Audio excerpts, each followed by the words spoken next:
सभी स्टूडेंट्स का एक बार फिर से स्वागत है आपके अपने चैनल STR एक्सप्लेनेशन में। और अभिनंदन एजुकेशन एकेडमी काला एप्पल मंडी की ओर से सभी स्टूडेंट्स का तहे दिल से स्वागत है तथा ये दुआ है कि आप सभी स्टूडेंट्स मस्त रहे तथा अपनी पढ़ाई का एंजॉयमेंट करते रहें। ठीक है स्टूडेंट्स, आज का जो पोएम है सबसे इम्पोर्टेंट पोएम है क्लास 12th के लिए। थोड़ा सा ध्यान दें स्टूडेंट, मैंने बोला है कि अभी तक की जो कक्षा 12th की, कक्षा 12वीं की जितनी भी पोएम मैंने समझाई है, उन सभी पोएम में से सबसे इम्पोर्टेंट जो पोएम है वो लेसन 13 की है, फॉरेस्ट एंड रिवर्स। और मैंने आप लोगों से आपके व्हाट्सएप ग्रुप में आपको इन्फॉर्मेशन दी थी कि आपका जो पोएम अपने आने वाली है चैप्टर की वो इम्पोर्टेंट है, इसलिए आप पहले की पोएम को कंप्लीट करके रखें। मैं फिर से वही बात बोलूँगा, आप लोग टाइम से बुक परचेस कर ले जिससे आपको पढ़ाई में काफ़ी इम्प्रूवमेंट आए। और अभी तक जो स्टूडेंट्स नए जुड़े हैं उनसे मैं बात बोलना चाहता हूँ कि आप अपने यूट्यूब सेक्शन में जाकर क्लास 12th की पिछली पोएम को एक बार ढंग से रिवाइज़ करें, जिसके बाद इस पोएम को पढ़े तो आपको मज़े आएंगे, अन्यथा ये पोएम आपके लिए वेस्ट है। और मैंने आपसे पहले भी कहा है और अब भी कहूँगा कि आपको कुछ ऐसा करना है जो किसी ने नहीं किया तो आपको वो करना होगा जो किसी ने नहीं किया। इसलिए आपको अपना फोकस और कंसंट्रेट अभी से बिल्कुल क्लीन करके चलना पड़ेगा। ठीक है स्टूडेंट्स, मैं आपका ज़्यादा टाइम वेस्ट ना करते हुए सीधा एक को लेकर चलूँगा। और अभी तक आपने हमारे चैनल को सब्सक्राइब नहीं किया है तो सब्सक्राइब करें, साइड में बेल आइकॉन है जिसे दबा लें, जिससे आपको टाइम टू टाइम नोटिफिकेशन मिल सके। वीडियो को लाइक करें तथा शेयर करें उन स्टूडेंट्स को जिन्हें इनकी आवश्यकता हो। ठीक है स्टूडेंट्स, तो शुरू करते हैं। कक्षा 12वीं का जो पोएम है 13 चैप्टर है, फॉरेस्ट एंड रिवर। ठीक है स्टूडेंट्स, पेंसिल पेन साथ में लेकर बैठे, जहाँ उचित हो वहाँ पर उसे लिखे। देखिए हर पोएम की बात इसमें भी इसका जो मोरल सेंस है वो यहाँ पर दिया है। The dialogue between the forest and the rivers makes the passerby a man's doubted the natures of the existence what those doubts are। देखिए द डायलॉग एक संवाद है बिटवीन, बीच में द फॉरेस्ट एंड रिवर, नदी और जो जंगल है उन दोनों के बीच में एक संवाद हो रहा है। मेक द पासरबाई, जो किसी भी राहगीर की भांति, एक जो राहगीर होता है चलते फिरते बात करता है, ऐसे वो आपस में बातें कर रहे हैं, ए मैन एक व्यक्ति की भांति। Doubted the natures of existence, doubted शक है द नेचर प्रकृति को, ऑफ एक्सिस्टेंस अस्तित्व में लेकर, व्हाट दोज डाउटेड आर, उनके डाउटेड क्या है वो हम इस चैप्टर को में देखेंगे। मतलब यहाँ पर आपके जो जंगल है और नदी के बीच में एक संवाद हो रहा है और उस संवाद में प्रकृति ने उनके साथ क्या दिया है क्या नहीं दिया है, इस चीज़ को लेकर वो अपने संवादों को रख रहे हैं और उनके जो डाउट है वो इस चैप्टर में अपन देखेंगे। ठीक है स्टूडेंट्स, देखिए ये आपके सामने परिदृश्य दे रखा है, काफ़ी इंपॉर्टेंट पिक्चर है। ठीक है, देखिए यहाँ से अपना चैप्टर शुरू होता है। ठीक है students, B focus on reading. I wish I were like you, मेरी इच्छा है कि मैं तुम्हारी भांति होता, सेड द फॉरेस्ट, किसने कहा? जंगल ने। क्या कहा जंगल ने? एक बार फिर से बोलिए। I wish I were like you, मेरी इच्छा है कि मैं तुम्हारी भांति होता, सेड द फॉरेस्ट, किसने कहा? जंगल ने।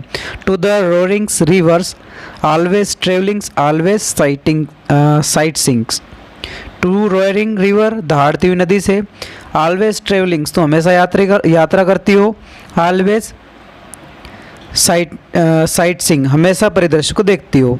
जंगल ने नदी से कहा कि मेरी इच्छा है कि मैं तुम्हारी भांति होता, क्योंकि तुम हमेशा दहाड़ती रहती हो, गरज के साथ बहती रहती हो, यात्रा करती रहती हो और हमेशा क्या करती हो? अलग अलग दृश्यों को देखती हो। आई होप यहाँ तक की लाइन आपको समझ में आई होगी। आगे देखिए। Rushing toward the pure domain of the sea, the kingdom of water, water, the rush मतलब बहाव, टूवर्ड द प्योर डोमेन, जो तुम्हारा बहाव है वो बिल्कुल किस की ओर है? क्षेत्रों की ओर है, या प्योर शुद्ध क्षेत्रों की ओर है, ऑफ द सी, समुद्र से, तुम्हारा जो समुद्र में बहाव है बिल्कुल शुद्ध है। The kingdom of water and water, जो कि पानी का साम्राज्य है। यहाँ से एक क्वेश्चन बना है, what is the kingdom of sea, तो इस what is the kingdom of water, तो the kingdom of water is sea, समुद्र, मतलब समुद्र क्या है? पानी का साम्राज्य है। ठीक है स्टूडेंट्स, यहाँ तक कि जो ये दोनों पैराग्राफ मैंने आपको समझाए हैं, इन पैराग्राफ को थोड़ा सा तो ध्यान से देख लिए क्योंकि इनमें से क्वेश्चन बना है। ठीक है स्टूडेंट्स, और मैं आप लोगों को अभी बता रहा हूँ कि ये जो पोएम है अपनी, इसे मैंने 2 पार्ट में डिवाइड किया है। पार्ट फर्स्ट हम आज डिस्कस करेंगे, पार्ट सेकंड को अभी 1-2 दिन के अंदर डिस्कस करेंगे, क्योंकि चैप्टर काफ़ी लंबा है और इम्पोर्टेंट है। ठीक है स्टूडेंट्स, इसलिए थोड़ा सा इस बात को ध्यान रखें कि ये चैप्टर 2 पार्ट में डिवाइड है। ठीक है स्टूडेंट्स, आगे देखिए। आगे की लाइन में आपके सामने दे रखा है द पैसिनेटेड वेगर्स स्पिरिट। द पैसिनेटेड मतलब भावुक, वेगर्स मतलब सशक्त। द पैसिनेटेड वेगर स्पिरिट, द पैसिनेटेड मतलब भावुक और वेगर्स मतलब सशक्त, स्पिरिट आत्मा है ऑफ लाइफ जीवन की। जीवन की आत्मा कैसी है? सशक्त और भावुक है।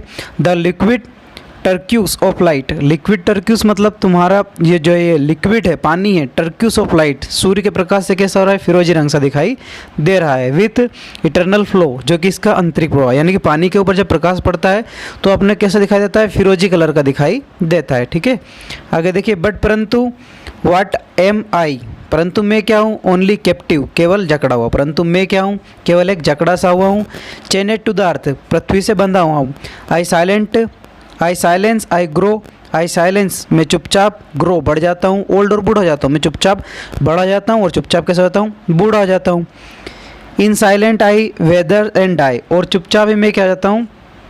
बूढ़ा हो जाता हूँ या और मर जाता हूँ। एंड और बिफोर, इससे पहले कि long nothings will remain of me but handful of us.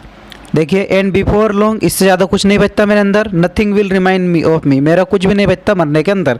But परंतु ए हैंडफुल ऑफ आस, परंतु एक मुट्ठी भर के क्या बचती है? राख मेरे अंदर से बचती है। ठीक है स्टूडेंट्स, ये जो आपके सामने पैराग्राफ दे रखा है कक्षा 12th के लिए मोस्ट इम्पोर्टेंट है। ठीक है स्टूडेंट्स, और मोस्ट इम्पोर्टेंट क्यों है? क्योंकि अभी तक ये जो पैराग्राफ है कम से कम 3 बार एग्ज़ाम में आ चुका है। अब यहाँ पे कुछ इम्पोर्टेंट जो लिंक है मैं आपको बता रहा हूँ। जैसे कि यहाँ पर इस कैप्टिव का कई बार अपोजिट पूछा गया है। कैप्टिव मतलब क्या होता है? जकड़ा होना। तो इसका यहाँ पर आपके सामने बनेगा फ्रीडम, आज़ादी। ठीक है, कैप्टिव मतलब क्या होता है? जकड़ा हुआ, तो यहाँ पे बन जाएगा इसका फ्रीडम, आज़ादी। अब चेन मतलब होता है बंधा हुआ, वही आ जाएगा इसका फ्री, खुला हुआ। ठीक है स्टूडेंट्स, यहाँ से ये जो पैराग्राफ है थोड़ा सा इसे ध्यान से देखिए, और इस पार्ट में मैं इतने ही चैप्टर डिस्कस करूँगा। इसके बाद के जो आपके 4 पैराग्राफ बचे हैं उन्हें मैं सेकंड पार्ट में आपके सामने जल्द ही लेकर आऊँगा। तब तक के लिए जय हिंद।